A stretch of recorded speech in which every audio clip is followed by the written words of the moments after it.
Imagina crear algo que cambia el mundo y que, años después, te echen a la calle de esa misma creación.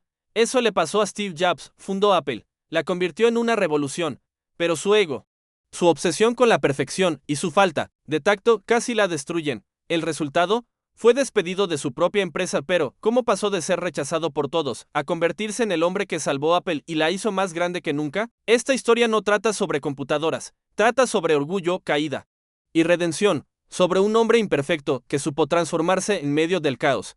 El nacimiento del genio y la semilla del desastre. En 1976, dos jóvenes geeks trabajaban en un garaje de Los Altos, California. Sus nombres, Steve Jobs y Steve Wozniak, construyeron el Apple con piezas recicladas y visión ilimitada. Pero mientras Wozniak era el ingeniero tranquilo, Jobs era el soñador incansable. Desde el inicio, Steve no quería vender computadoras, quería cambiar el modo en que las personas se conectaban con el mundo, y eso lo llevó a exigirlo todo. Con el Apple Lisa y luego el Macintosh, Jobs mostró de lo que era capaz: diseño hermoso, tecnología accesible, visión a largo plazo, pero también mostró su peor lado. Tenía apenas 28 años.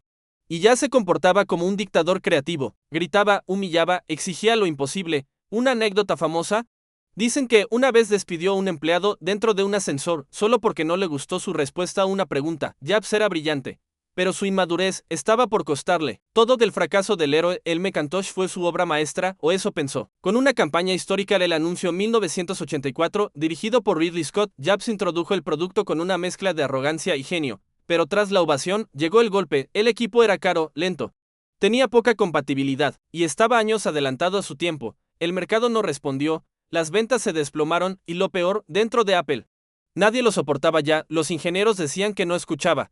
Los diseñadores estaban agotados, los inversores, desesperados. Finalmente, en 1985, John Scullin, el CEO que el propio Jobs había contratado, se puso en su contra, y con el apoyo del consejo de administración, hicieron lo impensable: despidieron a Steve Jobs de la empresa que él mismo había creado. Tenía solo 30 años, y el mundo pensaba que su historia había terminado ahí, el exilio que lo transformó, pero no terminó.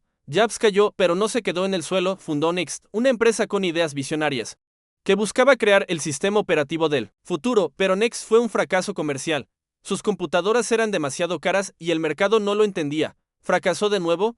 Sí, pero algo importante estaba ocurriendo. Jobs comenzó a entender algo que antes ignoraba. No basta con tener razón, hay que saber liderar. Durante ese tiempo, también compró una pequeña división de animación de George Lucas, Pixar.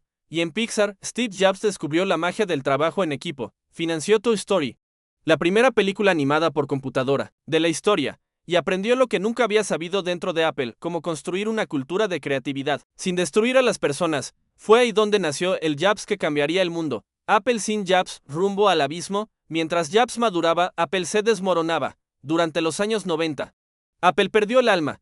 Sacaron decenas de productos, pero sin dirección. El Newton, el Power CD, el Apple Banda y Pippin, todos fracasos. Mientras tanto, Microsoft arrasaba con Windows, y Apple se quedó atrás. En 1996, la empresa estaba técnicamente en quiebra. Sus acciones cayeron a menos de $1. En Wall Street, todos lo daban por muerto. Algunos analistas decían: Apple no pasará del próximo trimestre, el regreso del genio. Pero en 1997, ocurrió algo inesperado. Apple compró NXT para usar su sistema operativo, y con la compra, trajeron de vuelta a Steve Jobs. Volvió, pero no como antes. Ya no era el joven arrogante. Era un hombre transformado, pragmático, decidido. Sin tiempo que perder, lo primero que hizo fue eliminar más del 70% de los productos. Se enfocó solo en 4 líneas, y lanzó un nuevo producto que lo cambiaría todo: el iMac. Luego vino el iPod, luego iTunes. Y en 2007, el iPhone. Apple pasó de estar en la ruina a convertirse en una de las empresas más valiosas de la historia. Todo por el hombre que, una vez, la había llevado al borde del abismo. Un tirano o un genio que el mundo necesitaba. Jobs fue todo menos perfecto, exigente, intenso, a veces cruel, pero su historia prueba algo fundamental: los errores no te definen, la forma en que te levantas, sí. Muchos lo odiaron, muchos lo amaron, pero pocos lograron ignorarlo. Su verdadero legado no es solo el iPhone o el iPad, es la prueba de que un ser humano puede reinventarse. Él cayó, aprendió y volvió mejor. ¿Y tú, qué harás con tus fracasos?